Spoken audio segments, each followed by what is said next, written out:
Thank you. Thank you, panelists. That was a very insightful session. Right. Thank you. All right. You know, we are almost towards the end. Just hang in tight. We just have one more interesting session. It's so obviously, Emerge is more about entrepreneurship. So how can we not hear from an entrepreneur how his journey has been, right? So the last session for the day is going to be a fireside chat between two of our most prominent entrepreneurs. So we'll have a video about Ganesh Shanker. Tonight, we celebrate a visionary leader who transformed how the world's fastest growing companies respond, compete, and win. Introducing the co-founder and CEO of Responsive, formerly RFPIO, the industry's #1 response management platform used by thousands of enterprises worldwide. For more than 15 years, Ganesh Shanker has pioneered innovative, cloud-based automation that elevates sales win rates, strengthens customer relationships, and empowers organizations to respond smarter and faster. His leadership has earned some of the most prestigious honors in the industry. Ernst and Young Entrepreneur of the Year, Pacific Northwest named among Portland Business Journal's 40 Under 40 recognized as a top CEO for diversity and a top CEO for women by Comparably honored as one of the top CEOs to work for in Portland. He is also an inventor, holding a patent for automating proposal document creation. Beyond Responsive, Ganesh serves on boards including Thai Organ and Hiver, shaping the future of global entrepreneurship and product innovation. His journey spans foundational roles in finance, business development, and product innovation, all culminating in a mission-driven approach to empowering people and enterprises worldwide. Entrepreneur, innovator, product visionary, award-winning leader. Ladies and gentlemen, please join us in welcoming to the stage Sparkle's Ganesh Shanker. Sparkles. In the age of artificial intelligence, technology doesn't just support decisions. It defines how enterprises think, act, and compete. Meet a leader who has spent over 25 years at the intersection of CRM, data, and enterprise transformation. A CRM Center of Excellence strategist, a Salesforce and enterprise AI leader, a global voice for turning intelligent platforms into real business outcomes. As Vice President of CRM Salesforce IT Services at McKesson, he leads AI-enabled CRM ecosystems, where automation, intelligence, and governance work together at enterprise scale. As co-founder of the CRM COE Alliance, he helps organizations operationalize AI responsibly through standards, frameworks, and outcome-driven execution across Salesforce and Microsoft platforms. His mission is simple but powerful: to turn AI-powered CRM into a true competitive edge. Please join me in welcoming Vel Palani to the stage. Good evening, everyone. All right, I think we are almost there. Ganesh, thank you for joining. So this is, we are not going to talk too much about AI. I think we have talked too much about AI. So we're going to make it a little bit lighter, and it's all about Ganesh and his company. So let's get to know about him, his company, and maybe a little about how he's using AI and how is he leveraging the AI and what's the vision for the future of his company and the trends in the industry. So that's what we are going to talk about. I truly appreciate you all staying here for another 15 to 20 minutes. And if you have a few questions, we will take the questions. He will answer the question. I will take just the question. So let's get started. Ganesh, thank you for joining. So let's get to know you. Yeah, first of all, thanks everyone. And I know the sessions are a little getting the other side, so thanks for staying late. So like he said, Velu said, I'm not going to use a lot of AI. I'm not an AI engineer, not in any software engineering that for that matter. Looks like ATEA has used AI. There is no sparkle in Ganesh. They said it is Sparkle Ganesh, Sparkle Responsive, nothing. It's AI is talking about the sparkle that is behind the random screen. So I don't know what I'm talking about. There is no sparkle in me. I'm a regular Coimbatore person, started my career as a feet on street salesperson. So if you ask anything about technology, I ran away. My dad forced me to take BSc Computer Science because that's a trend. I was not even eligible for doing an engineering degree. That's why he had no choice to put me in a BSc Computer Science. So I ran away from computer science and did my master's. Let alone I never thought I will work for a software company, but today I'm running a software company. We'll talk about the journey, but as a company, what we do, as the introduction said, I run a SaaS company. We started in 2015. The original name of the company was RFPIO. So I'm sure most of you heard the word RFPs, tenders, bids. So what we do is help companies to respond to bids. And then over a period of time, we noticed multiple use cases, multiple problems that our product solved. I'm a pure play product company. Our only sales is license. We don't sell service. We don't do consulting. It's only license sales. That's what we do. So over a period of time, we realized our customers have been using the platform for many different use cases. So we rebranded the company from RFPIO to Responsive a couple of years before. So today we have about 2,000 plus customers. Again, we have customers pretty much all over the world. About 26 of the Fortune 100, if you take the largest 100 companies in the world, 26 of them are our customers, from Walmart to United Health to SAP, Oracle, Google, AWS. You can name some of the leaders, even Salesforce. So those are our customers. And we are almost about 600 employees. The business has been in operation only about 10 years or 11 years to be specific. And along the journey, we have done 3 different acquisitions, acquired one of the competition, we acquired for talent, one for technology. So we have done 3 different acquisitions so far. So that's. Thank you for sharing. What does RFPIO do, or responsive? We know what RFP means. Just tell us as a 5th grader level, see anybody wants to buy your software today. See, again, there is a story, we were able to afford the name Responsive in 2023. In 2015, when I started the company, so we were very clear, we wanted to directly tell what we as a startup are doing. And we didn't want to have a Tom and Jerry and Mickey Mouse name, or even Responsive for that matter back then in 2015, and we didn't have the marketing dollars to explain what we did. So we wanted to name that directly ties to what we do, so that in a crowd like this, I'm sure, in this crowd, how many of you heard the word RFP or tender? Tender. See, that is the power of what I did back in the day when I said RFPIO, and we wanted to have a .com domain. Now probably .ai is probably prominent. So this was a very informed decision me and my co-founders took at a Starbucks. We said we want to have a small name with a .com, and that reflects our name. So we went in RFP Pro, we went in RFP, anything to do with RFP.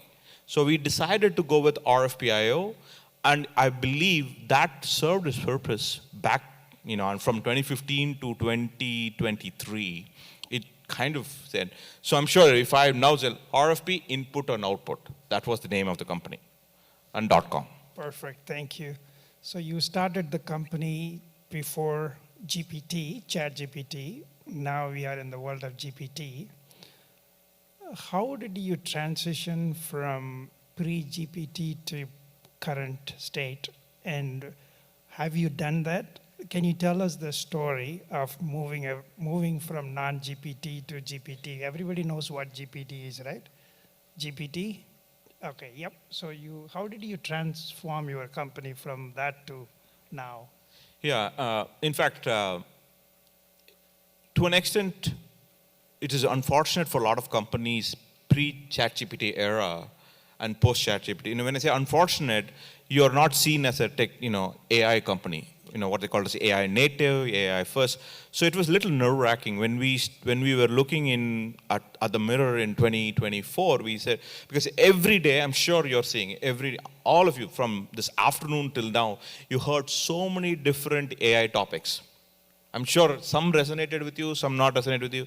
But one of the things what the previous panel was talking about, your job is going to be taken. As an entrepreneur, the biggest nerve-wracking thing for me is, okay, ChatGPT is going to take your company out. Microsoft Copilot is going to take your company out. Claude is going to come and take your company out. Every day, this was the nagging moment, because even today, and I wouldn't lie, I know, saying, okay, we are in a safe spot, but we now know how we can differentiate ourselves. So back in the day, especially when we were seen as a workflow, even internally, the biggest challenge was not transforming the company from seen as just pure workflow to AI company. It was the change management I needed to do. My CMO was with Apple, he was with DocuSign, my CRO was with IBM. These are seasoned executives who had a little bit of a hesitation, because over-tuning, over-indexing on AI may lead to, because we had this market leadership position, so you should not lose the connectivity. So we can't just overnight. Today, if you start a company, you can start 100% in AI. So, but one thing was very clear when back in the day when I had a user conference, we have our own user conference. One of the customers, I'm sure this is true. When the previous panelists asked how many of you are tech entrepreneurs, some of you raised, but I'm sure it is not for tech entrepreneurs. Even beyond this one. So I was at one of our event. This user, actually, one of our users came in, and she said, "My boss is putting too much of pressure on me to do something with AI. I am in one of our Deepak from Gartner was talking about, if you're doing something, do something very persona-driven, very thing. So what we do is we sell our software to a pre-sales proposal manager or a bid manager inside an organization. This person who came and met me at the conference, she was telling, Ganesh, my boss is putting too much of pressure, but I'm a simple proposal manager. I'm sure most of you feel it that way. I feel it that way too. My job, when I come into the office, write good proposal at 9 o'clock, and I go to home at 5 o'clock. I don't have the energy nor the technical ability to do the assessment of all the different AI technologies that are there. And I'm sure all of you feel the same pressure. Some of you are technologists. I'm not a technologist.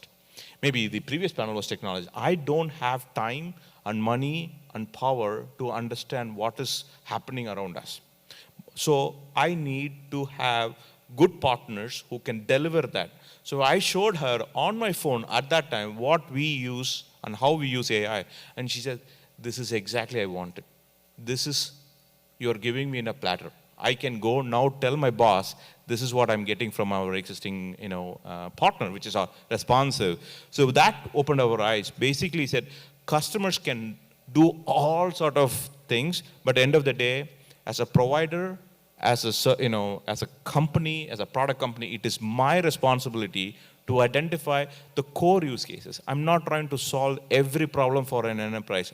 I'm trying to solve the 9 to 5 problem of the proposal manager.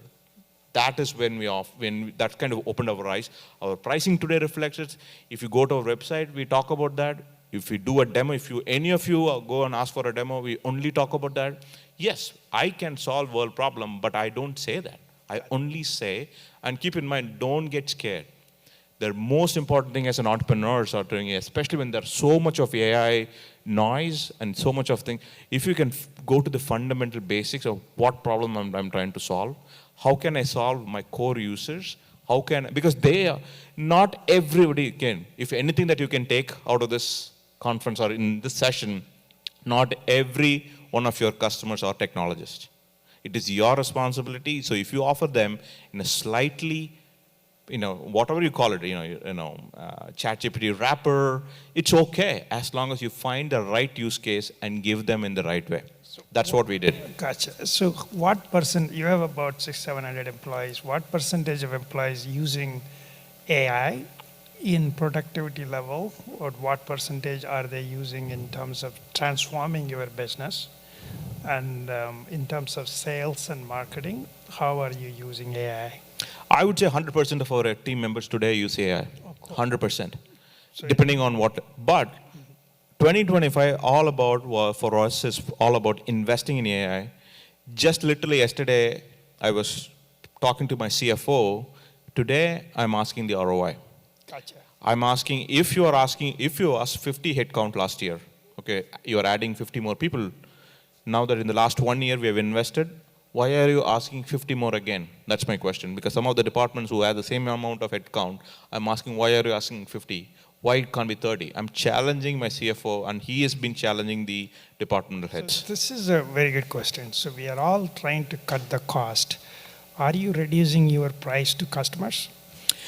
No, it is the expectation is going to be changed, and I don't have an option. It's not about I'm reducing the price or not. I don't think any of the entrepreneurs will have an option, because the world is moving towards what we call it as a usage-based pricing, consumption-based pricing. People are going to get used to how much I'm consuming. I'm willing to pay for it, and I'm sure it is going to be the same case with all of us. So that is the world I'm moving. But I think we are in this transition period.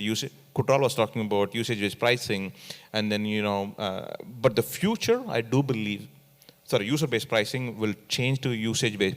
How much ever you're consuming, you could be a consumer of a simple app. I'm using this, I only pay for that. So it is going to change, but it's going to be a hybrid, especially for a SaaS player like us. It's going to be a hybrid. So what I'm hearing here is every company is trying to cut the cost, but the pricing for the customer yet to be determined. That's probably true. But if you, I don't know if you ask Gartner, they will say every company today is cutting costs, trying to cut the costs. But look at the AI budget; it has gone up, it shot up. So the budget is there, but it is put under a different bucket now. In your opinion, as AI becomes more relevant and more prevalent in the marketplace, the price and actually some areas come down. I know you are not in healthcare, but certain areas the price doesn't seem to go down. What's your prediction on that? Yeah, we promised we will not get too much into AI, but I do believe, as things, not just pricing in general. I don't know how many of you see, at least in my career, I've seen 3 different journeys or 3 different transformations: the mobile transformation, the cloud transformation, or the AI transformation. So if you look at, again, when the mobile transformation happened, I was too young, could not wrap my head around, but at least I've seen cloud transformation. So the cloud transformation, if you look at the cloud, there are only few hyperscalers. There are so many companies came in at that time. Most of the time, sorry to interrupt. I will kick us out. No, just as wrap this up. Yeah, thanks for this up. So the platform cost, today, back when I was transforming an on-prem solution to a cloud solution, it was so expensive. Today, can you believe that same thing? It was pennies to the dollar in your cost, cloud cost.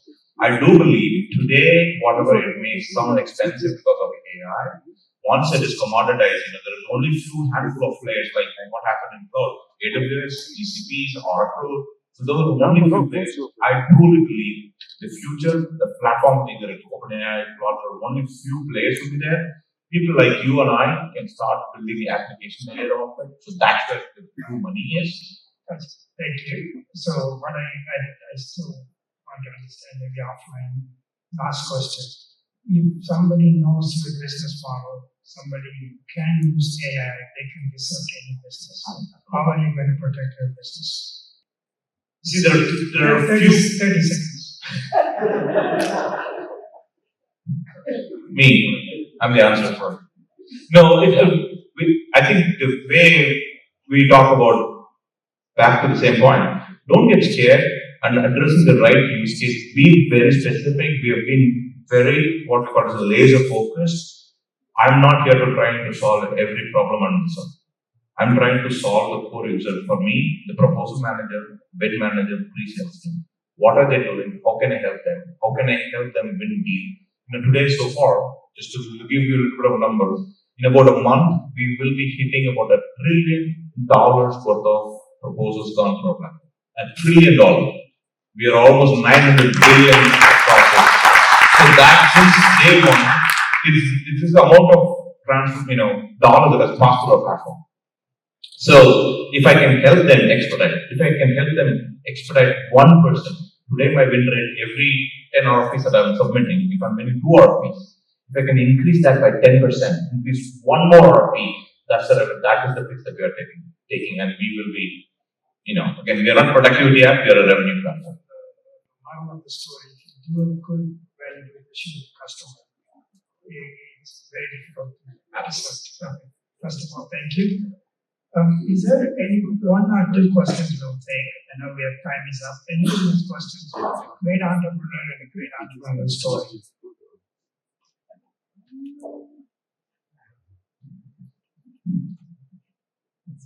Thank you.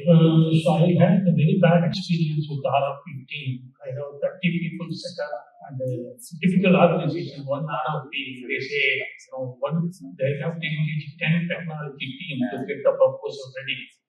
And at the end, so how actually, what is your thought? How your platform? I'm sorry, my ignorance, I didn't look at your platform before. No, that's exactly why you need responsive. See, that's the exact problem that we solve. Typically, the sellers who receive the RFP from the customer, they can't answer everything. It truly requires a village to complete an RFP. But somebody may say, oh, we can use ChatGPT and fill out an RFP. But where platforms like Response, there are other platforms, but Responsive can help this. It grounds the response to your enterprise knowledge. We won't hallucinate that information is not needed. So one time you finish an RFP, next time when you get an RFP, we call what we call it as, we even have a feature called time to first draft. That's the measure that you can track in Responsive. You can say, how much time am I taking to draft my first initial draft of my RFP that I'm about to submit in the process. That we can give you that ROI immediately. So you can also coordinate with multiple stakeholders internally. A platform like Responsive can help you bring in multiple subject matter experts in one common place and then use that information to, people use the word democratize. So we use that too. So you can democratize that information for your organization. So that when somebody gets an RFP next time, technology like Responsive can fill out as quickly as possible without needing human. Ganesh, thank you so much. Thank you for being so responsive. Thank you for being patient. Oh, go ahead. Final question? Okay. So, Ganesh, this is an ATEA event. So, if you think back, Ganesh, in the early startup days, if you had to redo the Ganesh AI era, what would you advise? What mistakes you have done from your personal experiences, and how an upcoming entrepreneur can learn from your experiences? Thank you. So, whether with AI or without AI, I have a clear idea of what I will not be doing. So, I'm sure all of you have heard, I might have said this before in another thing. So, as an entrepreneur, you have three things. As a CEO, I have three important buckets in my day job. The bucket number one is bring in customers. Bucket number two is build an amazing team. Bucket number three is get funding for your company. Okay. But a lot of times as entrepreneurs, we hear this news every day. Oh, that company raised money, this company raised money, that company raised so much money. So we spend a disproportionate of time on the third bucket, funding bucket, which I don't think it is needed. What I can tell you, you should be spending in the first bucket, that is customer acquisition. I truly believe, and in my experience, in my 10 years, I even have a folder of investors who chase me today. If you have customers, a customer will bring another customer. A customer will, I truly believe this, a customer will bring an employee. A customer will bring an investor. So if I have to do my thing, I would spend almost 50% of my time. It was reverse the other day. When I started Responsive or RPIO, 50% of my time was spent on raising money. 30% of my time was spent on customer acquisition. 20% of my time was spent on team building. If I have to start today, I will beg, borrow, steal. I will put almost 60% of my time in customer acquisition. 30% of my time in building an amazing team that who can stand with me in every challenge that I've been thrown at. 10% funding because I want to keep. So that's how I would flip the switch. I was doing the other way. But don't get carried away. Don't get threatened. Don't get money Again, if somebody may ask, it's like a chicken and egg story. If I don't have money, how can I run my startup? That is the beauty of an entrepreneur. That is your skill. That I truly believe there's so many variety of ways.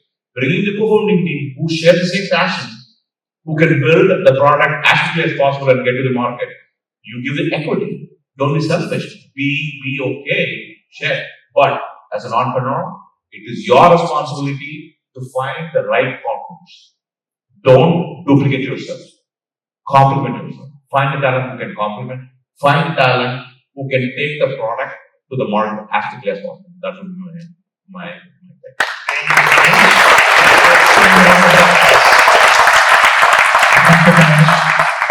Thank you, Venu. As a token of appreciation, may I request Dr. J. Virasamy to hand over the memento to Ganesh. Dr. Ganesh was looking for Dr. J. So.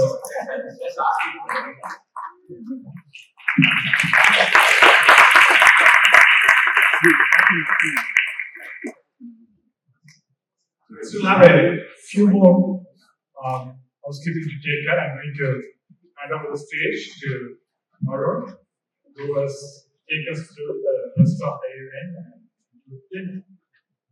Thank you, Sriram. I'm going to ask one humble request. Can you stand and give one round of applause for Ganesh for sharing the wonderful insights for us. He came in the morning, he sat in all the speeches, he paid attention to each and every one of the speakers, what they say, and he spent some of the last minute. It means a lot to ATEA community, and he's here to help and support. So he's very humble, and we are very glad that we have a person like Ganesh around us. So make use of him. Thank you so much, Ganesh. I appreciate your continuous support, and we want this company to go fly higher and higher and higher. 10 trillion, 1 trillion, just will give a talk. Then we will talk about 10 trillion. But I'm sure opportunities are there. So thank you so much. Please be seated. I need only 5 minutes to close. So thank you.